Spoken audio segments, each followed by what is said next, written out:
Hello Kiki and Kelly. Hey Melody.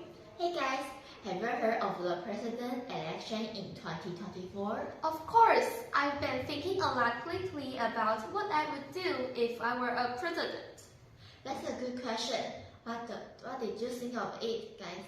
Well, for me personally, I think I would postpone the start of classes to 8:30 a.m. across the country in primary and secondary schools. What's wrong?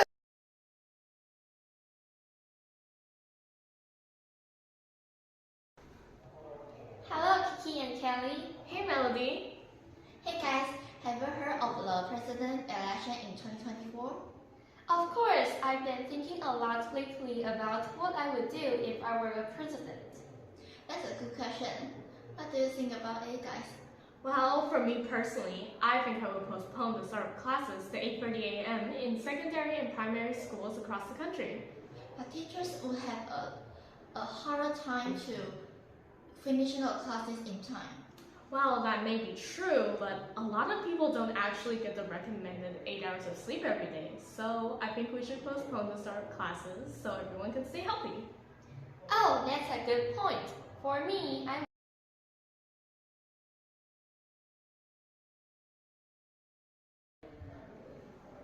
Hello Kiki and Kelly. Hey Melody. Hey guys, have you heard of the president election in 2024? Of course, I've been thinking a lot lately about what I would do if I were a president. That's a good question. What do you think of it? Well, for me personally, I think I would postpone the start of classes to 8:30 a.m.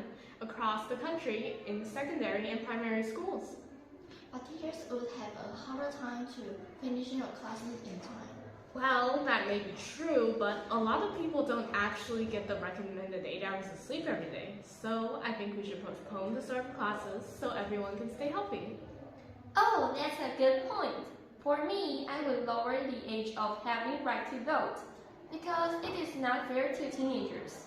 Although teenagers might not be as serious as adults, their opinions are also important. So, if we change the age of citizenship to 18, we can know more opinions of teenagers. Wow, that's a really good point. Got any thoughts, Kiki? Now that I think about it, providing for the poor or people to low-income household and with food.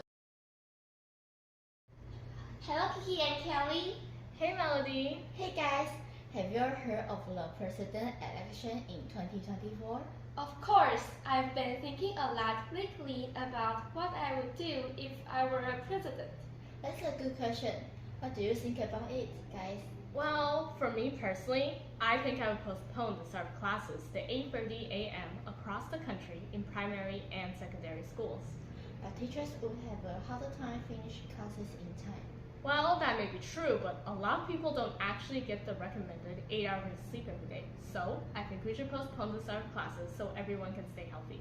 Oh, that's a good point. For me, I would lower the age of having right to vote because it is not fair to teenagers. Although teenagers might not be as serious as adults, their opinions are also important. So if we change the age of citizenship to 18, we can know more opinions of teenagers. Wow, that's a really good point. Got any thoughts, Kiki? Now that I think about it, providing for the poor or people low-income households with food, clothing, and shelter would be nice. That's a really good one. Though there isn't much of a homeless problem in Taiwan compared to other countries, I still think it should be brought to light. Oh, I've got another idea. What about not allowing the head of the executive branch to be appointed by the president? It may lack administrative injustice. An interesting idea. What did you think of it? Well, I thought of it in civics class. Really? Just from civics class? Well, now that you mention it, letting the president choose and pick officials probably wouldn't be great. Because if the president is a party member, he may favor officials who are in his own party, creating social inequality and official corruption. Anyway, it was great talking to you guys. But I got some errand to run. Hope we can do this again sometime soon. Bye guys! Yeah, I had a really good time. Bye! Yes, we should totally do this again sometime. Bye!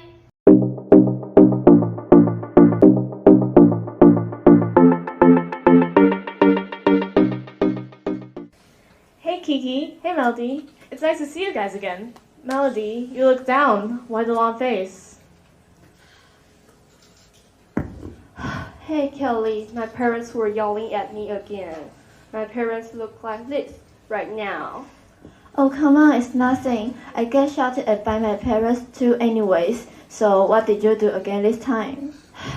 I promised my mother that I would finish my presentation for English class, but I kind of forgot about it, like completely, and I don't know what to do. I'm really stressed out since my on top of unfinished homework that's due today. My parents are mad at me, and I just need a break right now. Oh, I see. I get yelled at a lot for that sort of stuff too. There's a lot of ways we annoy our parents. Well, why don't we talk a bit about that and get the anger off of your chest? That might not be a bad idea. Let's discuss how we annoy our parents. The first way we often annoy our parents is by saying things like, hold on, or wait a minute. It works especially well when you've already said it thousands of times already. It's mostly said when I don't want to do something. So whenever my parents check if I did what they told me to do, and I didn't, they would say things like, why haven't you done it already? Don't take so long, just do it. Or you have to do it later anyways, why wait? Yes, it happens all the time, which reminds me about that one time. I forgot to bring a pancake mix for a class, and then I woke up my parents in the middle of the night, like around 12. And then we got a pancake mix at a supermarket, asking for help at the very last second. This is the second way to annoy my parents. And what happened after buying the pancake mix? No way you got scot-free. Yeah, I fought with my mother after buying the pancake mix, and she ignored me for days. She was Hold mostly... out! Your mother fought with you, physically or verbally. Does it happen often? Verbally, no, of course not. And it's just a little spat. A little spat? She ignored you for days. Clearly, it was not just a little spat. You know this is going to be on YouTube, right? This really is not a time for this. And for the record, my relationship with my mother is just fine. Thank you very much.